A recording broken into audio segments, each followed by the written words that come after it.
Krame Wahana Chronicle anim say GNFS imports obsolete equipment. We had details no medebeba hajwa asomdwe nka. Enka so kwesi. Baby aboko de. Oh nyame gusi sura. The body ase papers in the in the crowd. Na kase na mto omada. Omada won. Omada. Enkwata no aba. Enkwata no aba na the new crusading guide obokwata eni. Yeah. The big one. Osi Akufo-Addo rescues conjoined twins. On say nkwada bia omuti bom. Yeah. Sa nkwada no. Exactly. Yeah, on say joy your microphone. Yeah, baba ai. Baba your more operation na fe. E wasmpany for hwe no mutimeti wo mumu. Na na sika ni mu odu. Eti Ghana mampanyi his excellence na Danko Akufo-Addo say 3 million Ghana cedis. Okay. Botua. Wow. Nti say the abusua na te asemde. Say mampanyi aba wonom rescue. Na sense tore bia oya batan na asem ati say to wa. Emu adin. Ye wo hia ye bibi say. Emu adin. Ye wo hia ye abatan na and some to woman no. They know what I'm talking about. Yeah. Nti ye say abatan de woman at the new crusading guide obokwata emu nsem aba bi eno no. Sanso Alan Chairmanton. Yeah. And so the new crusading guide say we donated 20,000 Ghana cedis say oko from Mantemua MPP Amoyoku no regional office one fancy Emma wonum ewo honum sanso and or say government to award 85 million Ghana cedis new scholarship to 55,000 beneficiaries. Now the Emran Fifi has say was a taxi driver nabbed for selling fake agrochemicals. We don't know why you say na sin for circuit court na akwa asetena finfi mantemu. Yeah. His lordship Majid Iliasu na atenase. And na watena asem no so no watche say Philip Amwako or taxi driver. Na wono no AF confident insecticide. And na che say akuafo wo ton mo. Wow. Koku akuafo si ahia kate. Oh but Hey radio my Ghana. O si ekuma kate o. Ekuma kate. Ana ton mo. Na ya bra wo bodo no na akuafo bi na kwato na eni o mafra mu no nyame ya dom de kogu mu koku so. Ade chi be kora koku ya ha ya yesi.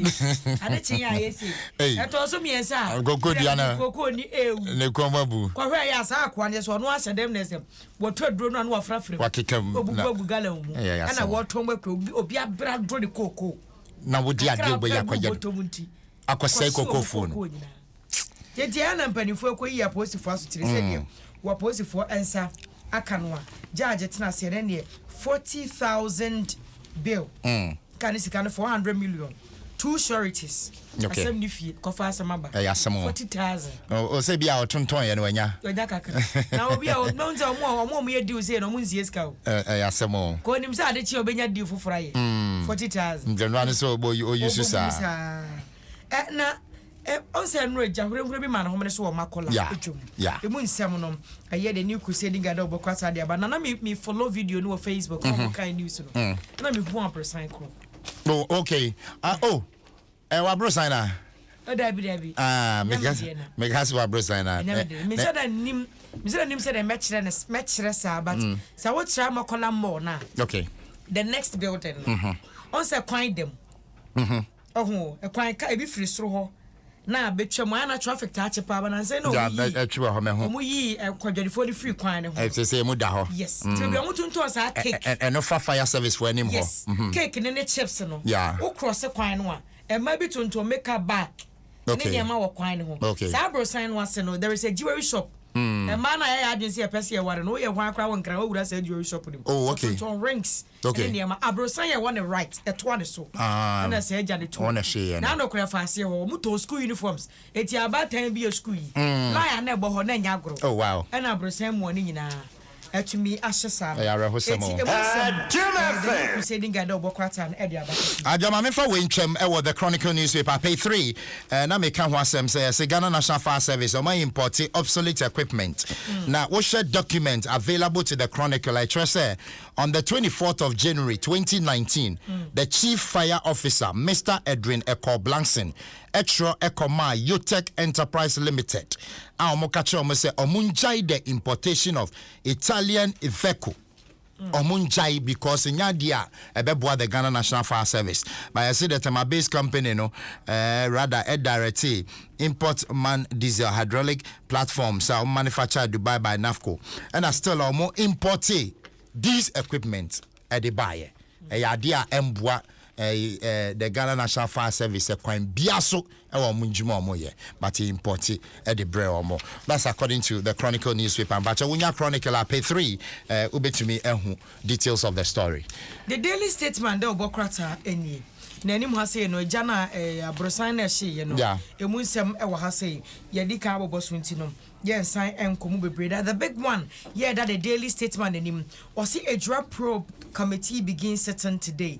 We share anim say Dr. Vladimir Enchi Danso ne mfonyi da ha ukra ne poma kama Justice George Kingsley Kumsin so da ha and Juliet Adema Amoa ono so da ha wo mo na onimanyafo Ambrisderi ebo wo mu din se wo pa wo mu se adwira etututu no e course wo no ya ba ko de odika free mu kaka ono de na no ne wuo na chiri no na asrafo ne apostifo esusu se wo sane yetuo egu timemfo wo adwira so mamu mienu to anananom wonse do no wo mo nsem no mpanifo tena so sa mpanifo emiensa na etena se na o ma ye hwehwemu no na mpanifo hu bebia susuan ade bode hu na befa na oba kwata fe to so miensa adwa on a dransem no so abusia call adumonline.com interesting revelations here bapa on kaka ne won yes very interesting timbacho log on to ayasamo was woni oyi wa adumonline bacho enti kwa adumonline why na just stories no wo hopa tigwa daroma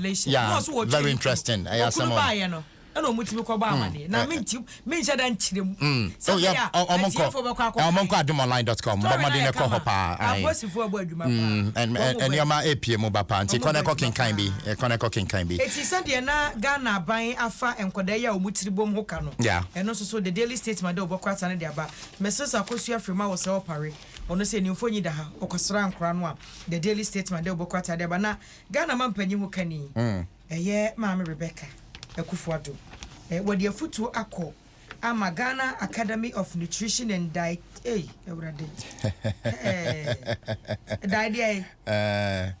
I'm sure where the mouth DIETETICS dietetics said dietetics in zoo mami share na beginning guys are dietitians but Levi and your dietitians and your dietitians okay dietetics yeah sure Mimi kukuom 2009 and so cry from go school be oh your child be your catch motor